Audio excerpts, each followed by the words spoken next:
From the very first moment that cold desert wind swept through the U.S. border checkpoint, something felt unusually heavy in the air, like the land itself was bracing for a moment that would remain carved into memory.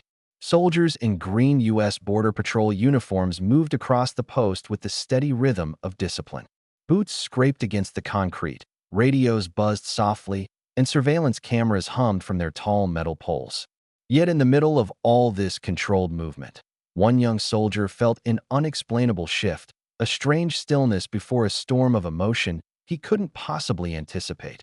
Private Ethan Walker stood at checkpoint 12, gripping the barrier handle, trying to look confident even though he was the newest recruit assigned to this section of the southern U.S. border. He had memorized every line of protocol, every safety measure, and every procedure drilled into him during training. But despite all his training, nothing taught him how to sense what was coming, a moment that would test not his discipline, but his heart. Then he saw her. That a lone elderly woman appeared in the distance, walking down the dusty road that stretched between the desert shrubs. She wore a simple light gray shawl around her shoulders, her head slightly bowed against the cold breeze. She carried only a small brown bag and a single folded letter pressed tightly against her chest. Her steps were slow, but steady, each movement filled with a quiet determination that seemed out of place in such a harsh, militarized environment. Ethan frowned, trying to figure out why she felt familiar, even though he was sure he had never seen her before. Still, instinct took over. He raised his hand sharply, signaling her to stop long before she reached him. She halted, not with fear, but with a calmness that made him hesitate for a fraction of a second. Her composure didn't fit the pattern he was used to.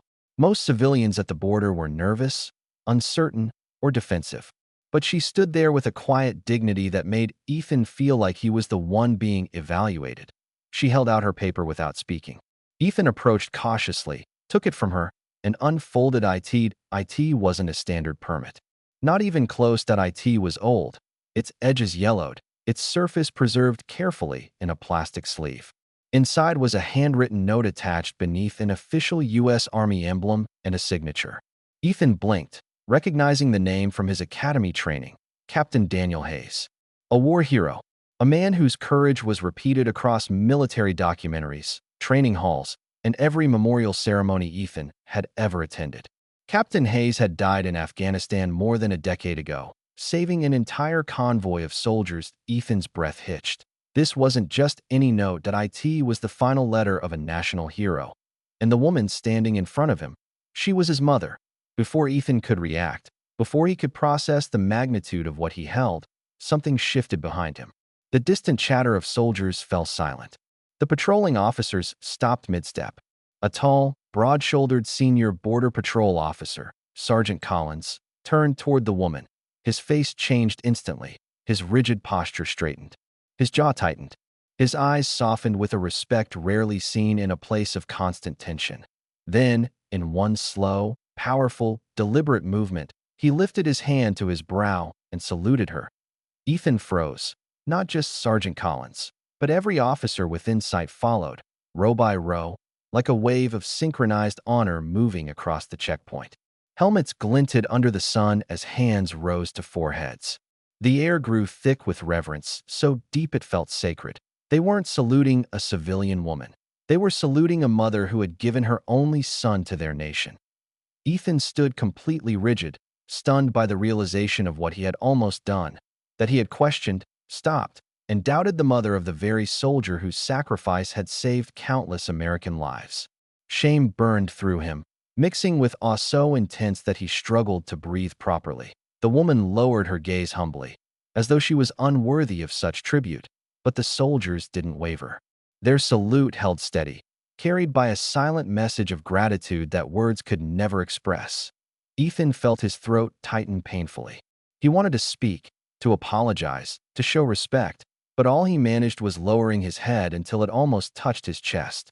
When she walked past him, she gently touched his arm, a soft, forgiving gesture that felt heavier than his rifle.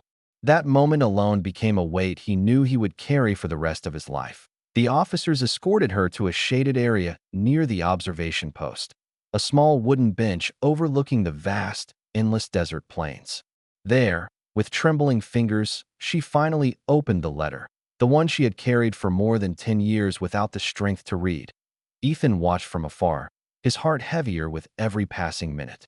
The desert wind brushed past him, carrying not just dust, but a feeling he had never known, the understanding of what true sacrifice looked like. He realized then that behind every uniform, every badge, every salute, there were stories of families who had given far more than he could comprehend. She read the letter slowly, silently crying as the sun drifted lower in the sky. When she finished, she closed her eyes and pressed the letter to her heart, not with grief, but with a mother's strength that no battlefield could match. When she rose and walked back toward the gate, she didn't need permission. The soldiers stepped aside instinctively, forming two long rows of honor for her to pass through. Ethan straightened himself, not as a guard, but as a young man paying respect. As she reached the end of the checkpoint, she turned her head for one last glance, offering a silent, trembling smile that felt like a blessing over every uniform standing there.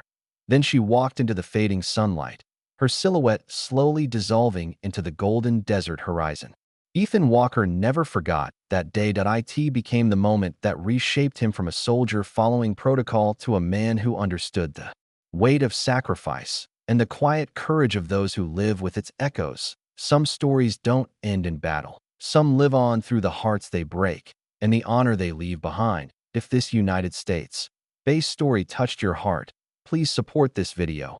It truly helps these emotional stories reach more people. Sparkle's special request: please comment below which part of the story moved you the most. And as the sun set behind the desert hills, the checkpoint returned to normal, but nothing inside those soldiers' hearts remained the same.